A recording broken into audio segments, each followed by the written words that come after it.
Ooh, here's a good one too. I like this question. Hold on a sec. Let me. How did Athol Kay go from writing in books in this space into basically getting destroyed? That's an awesome question. Uh, Originally, there was guys, they kind of called themselves the Purarchy. It was kind of pre Red Pill. There was Athol Kay, Ian Ironwood, and a couple other guys whose names I can't recall at the moment, but that's fine. They're not really important to the main thrust of this story here. What they had done was they fixed marriages and they kind of were making progress, and they're like, oh, wow, this is awesome. Then, typical of what happens when guys are fixing their dead bedrooms and other stuff we talk about here is they here they forget how bad things used to be. They forget what it was like when their girls were ragging on them. Let's actually just go full on. Let's go full on scene here. So they forget what it was like during the bad times, and they only remember the good times. Because while you're, the hypergamous best option, while you have enough alpha characteristics to have the sex you want, enough beta characteristics to have the relationship longevity that you want, what happens next? Well, you just start getting a rosy, halcyon view of the world. So girls are always great. You're just not trying hard enough, bro. And it's funny how guys lack the self-awareness. As soon as the problem goes away, as soon as it's out of sight, it's out of mind. And Athol Kay fell into that trap. There's a few other people in this space that have as well, but I'll leave it to you guys there to kind of drop those names because I'm not doing this in order to start some shit. So he gave his wife more authority over the Married Man Sex Life Primer forums and over the business in general.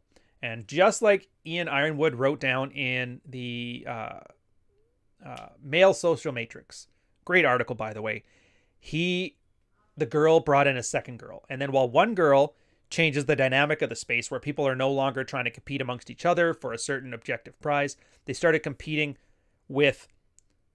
to get the attention of the girl who in that place was in the authority. Now she added some other girls to the space, and then once you get two, they create a pivot and they use their relationship with each other against you, because guys are always army of one and girls will always team up, and two always beats one.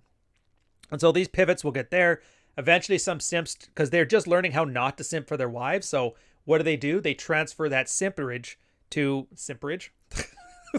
They transfer that to the girls in here. And now you had a group of, I think there was 4 or 5 all together. And they had eventually made it like the same things you see the Sun Hat Brigade on Twitter talking about, like a real man does this, why can't men do that, blah, blah, blah. They just turned it into that sort of bitching space. And then these guys were going through, essentially, instead of validating to their wives, they were validating to these random chicks online. We could argue about whose fault it is, but here's a couple things that you kind of need to know about why that happened. One, girls are incapable of helping men become better men. They're just incapable of it. They don't think the same way. Their ego is more important to them on a limbic brain level. They don't know they're doing it. What they feel like is good for them has to be good for everybody else. So their advice for you will always end up being what advice is good for me. On the guy's end, we are kind of hardwired to worship women. Tribes that didn't do that died off. The ones that treated their women as valuable ended up living and surviving because eggs are expensive, sperm is cheap. So you put all that together, what do you end up getting? You get a bunch of henpecked husbands simping themselves for a bunch of middle-aged soccer moms berating them for not being better plow horses. Totally antithetical to the place. And then a lot of guys started waking up going, I didn't feel like getting yelled at my wife for an hour just to come here and get yelled at by Nancy, the moderator, for another hour. I'm out of here. And so they kind of left en masse. A good example of how that kind of transpired was Athol Kay. We talked about it a bit here in chapter 1. It's going to be a big part of chapter 3, the male action plan. And that was his original roadmap, which I guess it would have been Purarchy, but now in the red pill space, we call it Dread, and it's sort of different. It was originally the male action plan. In other words, it was designed for male, to take action, the action, and plan. Male action plan. And then it switched to the male attraction plan. How to be a better plow horse. How can you be more attractive? Because then girls will give you the attention that you crave, whether it's your wife or your girlfriend. So it turned automatically into a covert contract when it first transpired. And then mindful attraction plan. So they removed the man from it as well. And it's like a perfect example of how the space ended up killing itself, which is also why you're not going to see Rich, Rolo, and myself ever having like a serious business relationship with a girl on this space, because it's just, however it happens, however good your intentions are, it's gonna work against the ultimate goal eventually.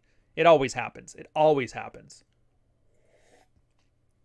So guys were leaving en masse. His sales were down. His coaching was down. Everything was going down. I guess at the same time, he hit about some hardship. I want to say a heart attack, but it could have been a stroke, something medical serious like that.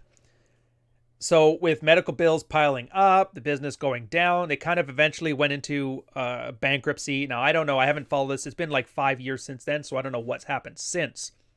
But it was a good tale on how not to screw things up. That's by inviting a girl on there that you absolutely love. And that's kind of what inspired me for my little pithy statement. You got to hate her just a little bit.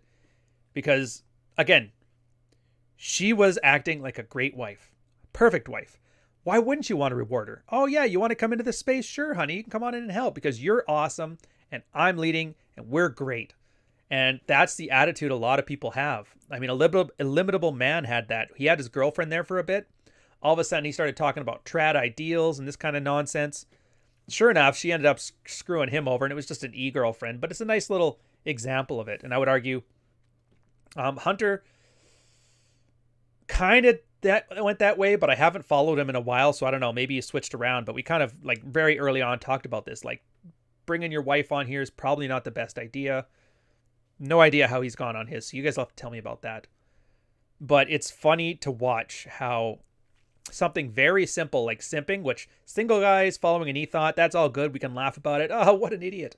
But you got to remember, like, people simp for their wives and their kids too. And it's not good. And it's very easy for some guy to say, oh, with Pokimane, I don't care about her. Not going to simp over her like a thirsty beta.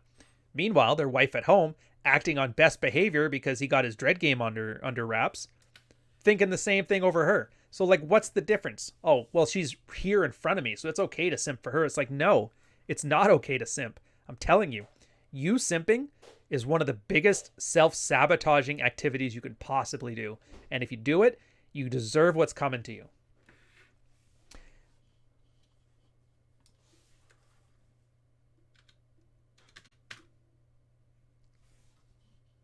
Back to the main programming. Hopefully that answered your